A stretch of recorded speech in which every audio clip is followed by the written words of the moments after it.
Anatomy of candle 2.0।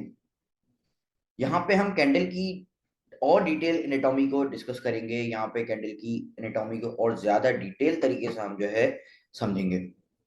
Let's say कि ये एक रेड कैंडल खुली है जो कि ऊपर से खुली है, नीचे आके बंद हुई है, और इसकी एक लिक्विडिटी विक है और एक इसकी रेंज विक है। यहाँ पर अगर आप देखें इस जगह से लेकर इस जगह तक, यानी कि लिक्विडिटी विक तक और इसकी इस बॉडी तक, यहाँ पे सिर्फ और सिर्फ सेलर्स हैं। आई think you got it. Red candle की लिक्विडिटी विक और रेड कैंडल की बॉडी वो सेलर्स की होती है, यानी कि सेलर्स आते हैं मार्केट में और सेलर्स मार्केट को डोमिनेट करते हैं। और जो रेंज है वो हुए बायर्स, रेंज है वो हुए buyers. Same goes for green candle. Green candle नीचे से खुलती है, ऊपर जाके बंद होती है, और ग्रीन कैंडल की लिक्विडिटी विक और ग्रीन कैंडल की बॉडी बायर्स हैं, और ग्रीन कैंडल की जो रेंज है वो सेलर्स हैं। आई think you got it. Green candle की लिक्विडिटी विक और ग्रीन कैंडल की बॉडी, ये दो चीजें बायर्स को रिप्रेजेंट करती हैं, और ग्रीन कैंडल की जो रेंज है वो सेलर्स को रिप्रेजेंट करती है। सेम रेड कैंडल की अगर लिक्विडिटी विक की बात करें और रेड कैंडल की बॉडी की बात करें तो वो सेलर्स को रिप्रेजेंट करती है, और जो रेंज है वो बायर्स को रिप्रेजेंट करती है। ऑब्वियस ही बात है, इस कैंडल को बेयरिश कैंडल कहेंगे या बेयरिश सेंटिमेंटल कैंडल भी कहेंगे, क्योंकि यहाँ पे सेलर्स डोमिनेटिंग है। अगर किसी कैंडल में सेलर्स ज्यादा डोमिनेटिंग होंगे वो बेयरिश सेंटिमेंटल कैंडल कहलाएगी, और अगर कोई कैंडल जो कि बायर्स डोमिनेटिंग कैंडल होगी, जिसमें बायर्स ज्यादा डोमिनेट हो रहे होंगे, वो बुलिश सेंटिमेंटल कैंडल कहलाएगी। यहाँ पे आप लोगों को इसकी डेफिनेशन दिख गई होगी। Candle which have more selling volume is called bearish sentimental candle, and candle which have more buying volume is called bullish sentimental candle. यहाँ तक आप लोगों को क्लियर हुई होंगी चीजें। कोई भी चीज फिर भी नहीं समझ में आए तो आप लोग कमेंट सेक्शन में मुझसे पूछ सकते हैं, मैं आपके क्वेश्चंस का जरूर जवाब दूंगा।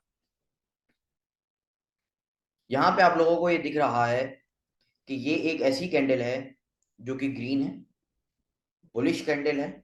बट यहाँ पर आप लोगों को इस कैंडल के अंदर ये भी दिख रहा होगा कि रेंज इसकी बहुत ज्यादा बड़ी है, यानी कि इसमें सेलर्स बहुत ज्यादा हैं एज कंपेयर टू बायर्स। क्योंकि देखिए सेलर यहाँ से आ रहे हैं और all the way through this, all the way to this sellers हैं, और बायर्स जो हैं वो सिर्फ इतने से हैं। तो ये बेयरिश सेंटिमेंटल कैंडल होगी। लेट्स से अगर इस तरह की एक कैंडल बनती है जिसमें बायर्स और सेलर्स दोनों बराबर हैं, तो इसका मतलब ये न्यूट्रल कैंडल है, ना बुलिश सेंटिमेंटल है ना बेयरिश सेंटिमेंटल है, ये न्यूट्रल कैंडल है। हाँ कैंडल बुलिश है, सेंटिमेंट इसका न्यूट्रल है, क्योंकि हम यहाँ पर बात करेंगे कैंडल के सेंटिमेंट की। मार्केट के अंदर जब आप ट्रेड कर रहे होते हैं, जब आप किसी भी ट्रेड में एंटर हो रहे होते हैं, तो उसकी सेंटिमेंट्स का देखना भी बहुत जरूरी है कि कैंडल क्या बता रही है हमें कि मार्केट ने बाइंग की तरफ जाना है, मार्केट ने सेलिंग की तरफ जाना है। अक्सर लोग क्या कर रहे होते हैं कि भाई मुख्तलिफ उन्होंने पैटर्न्स बनाए हुए हैं, डोजी, हैमर, इस तरह के 1000 आप लोगों को पैटर्न्स मिलेंगे। मेरी बात आप लोगों को थोड़ी सी अजीब जरूर लगेगी, बट आप देखिएगा, अगर आप हैमर पैटर्न या आप इस तरह के किसी भी पैटर्न को फॉलो करने वाले हैं तो आपको दिखेगा कि इन पैटर्न्स की प्रोबेबिलिटी 50 से 60% से ज्यादा नहीं है। कभी कभार हैमर बनता है मार्केट नीचे चली जाती है, कभी हैमर बनता है मार्केट ऊपर चली जाती है। तो ऐसा पैटर्न जिसकी प्रोबेबिलिटी ज्यादा हो वो पैटर्न है। इसके अलावा मैं किसी भी कैंडल का कोई भी नाम दे दूं, मैं एक कैंडल को कह दूं कि भाई ये बुगाटी है, बुगाटी कैंडल का मतलब है कि भाई ये मार्केट ऊपर जाएगी, बट नहीं होगा ऐसा। हमेशा मार्केट ऊपर नहीं जाएगी वो बुगाटी कैंडल बनने के बाद, हमेशा मार्केट नीचे नहीं जाएगी वो बुगाटी कैंडल बनने के बाद। I think you are understanding my words. ये एक रेड कैंडल है, बेयरिश कैंडल है, बट इस कैंडल में आप लोगों को बायर का वॉल्यूम ज्यादा दिख रहा होगा। इस कैंडल में आप लोगों को ये दिख रहा होगा कि इसकी रेंज ज्यादा बड़ी है, यहाँ से लेके all the way to this buyers हैं और सिर्फ इतने से सेलर्स हैं।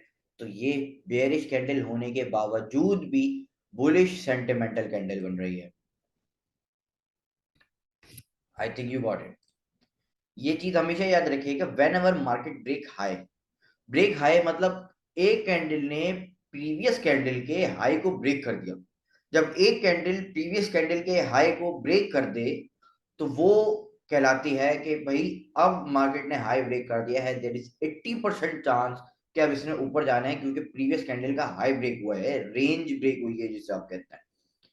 प्रीवियस एक ग्रीन कैंडल थी, ग्रीन कैंडल की रेंज ब्रेक हुई और ऊपर चली गई कैंडल, इसका मतलब अब मजीद और ऊपर जाना है और ज्यादा वॉल्यूम आना है।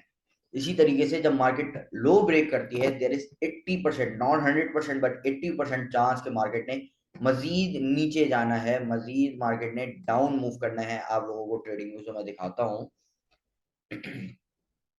जैसे कि ये देखें इधर, ये एक कैंडल बनी, I am zooming it, okay fine. इस कैंडल ने, इस रेड कैंडल ने इस ग्रीन कैंडल के हाई को ब्रेक नहीं किया, यानी कि there is very low chance कि मार्केट ऊपर जाए। ना इसके लो को ब्रेक किया, ना इसके हाई को ब्रेक किया। There is very low chance कि मार्केट ऊपर जाए या मार्केट नीचे जाए। बट यहाँ पे आपको कैंडल का सेंटिमेंट दिख रहा होगा, ये क्या है? बेयरिश सेंटिमेंटल कैंडल है, और बेयरिश सेंटिमेंटल कैंडल बनी, इसने मजीद डाउन पुश किया है। हालांकि इसने हाई ब्रेक किया है बट लो भी ब्रेक किया। अगली कैंडल ने हाई ब्रेक नहीं किया बल्कि सिर्फ लो ब्रेक किया, और ये आ गई हमारी kind of bullish sentimental candle. और फिर यहाँ से मूव आया, एक बुलिश मूव आया, मार्केट थोड़ा सा ऊपर गई है। फिर यहाँ पे आप लोगों को दिख रहा होगा कि काइंड ऑफ न्यूट्रल और बेयरिश सेंटिमेंटल बनाई है, और बेयरिश सेंटिमेंटल बनाने के बाद मार्केट यहाँ से यहाँ तक बहुत नीचे आया है गोल्ड। जब तक आप कैंडल्स को नहीं समझेंगे, आप रियली अंडरस्टैंड नहीं कर सकेंगे इस मार्केट को। कैंडल की जबान को, कैंडल की लैंग्वेज को आपने समझना होगा। कैंडल आपसे बातें करती हैं, अगर आप उनकी बातों को समझ सकें तो। जैसे कि आपने देखा होगा कि भाई अक्सर बच्चे जो है वो कू कू काका के साउंड बनाते हैं, और अम्मा उनकी कहती हैं कि ये कह रहा है, इसका मतलब ये है। क्यों? क्योंकि वो उसकी लैंग्वेज को समझ रहे हैं। आपने भी कैंडल की लैंग्वेज को समझना है, जैसे एक माँ अपने छोटे से बच्चे को समझती है, आपने सेम उसी तरीके से कैंडल को समझना है। क्योंकि हम यहाँ पे रियल मनी कमाने की बात कर रहे हैं, हम यहाँ पे कोई प्रॉप फंड्स की तरफ प्रॉप मनी कमाने की बात नहीं कर रहे हैं। हम यहाँ पे रियल फॉरेक्स की बात कर रहे हैं। हम यहाँ पे बिल्कुल भी ऐसा नहीं है कि मैं आपको कोई एंटरटेनमेंट सिखा रहा हूँ कि भाई मैंने यूं कर दिया, मैंने वो कर दिया, मैं ऐसे कर दूंगा, मैं ऐसे कर दूंगा। It's not an entertainment only. अगर आप इसको एंटरटेनमेंट समझ रहे हैं, आपको एंटरटेनिंग लग रहा है, अच्छा गुड, ठीक है, आप इसको एंजॉय करके समझ रहे हैं, बट समझ रहे हैं तो। अगर आप नहीं समझ रहे, आपको लगता है इट्स जस्ट एन एंटरटेनमेंट, तो समझ लें this is not an entertainment. Here we are talking about to earning real money. आपको दिखेगा कि बेरिश सेंटिमेंटल कैंडल बनी है इधर, बुलिश मूव था, बुलिश मूव आने के बाद एक बेयरिश सेंटिमेंटल कैंडल बनी, और ये बेयरिश सेंटिमेंटल कैंडल गोल्ड को डाउन की तरफ इसने मोड़ दिया, गोल्ड डाउन की तरफ आ गया। बेयरिश सेंटिमेंटल कैंडल का इंपॉर्टेंस आपको अंदाजा हो रहा होगा कि इसकी कितनी इंपॉर्टेंस है। कैंडल्स के सेंटिमेंट्स को समझेंगे आप लोग, आप ज्यादा अच्छा अर्न कर सकते हैं। कैंडल के सेंटिमेंट्स को समझना बहुत जरूरी है।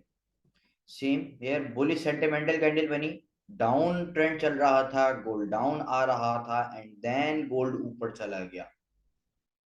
Bullish sentimental candle, it's just for a single candle, इस एक सिंगल कैंडल की वजह से गोल्ड ऊपर चला गया। क्यों? क्योंकि ये एक बुलिश सेंटिमेंटल कैंडल थी। यहाँ पे आप लोगों को दिख रहा होगा कि बायर्स ज्यादा हैं as compared to sellers. Down trend में सेलर्स का ज्यादा होना जरूरी है, ना कि बायर्स का। और जब बायर्स आए, बाइंग आई, अगली कैंडल बनी जो कि और बुलिश बनी, then the trend is confirmed कि अब जो है मार्केट ने, गोल्ड ने अपसाइड की तरफ ही मूव करना है।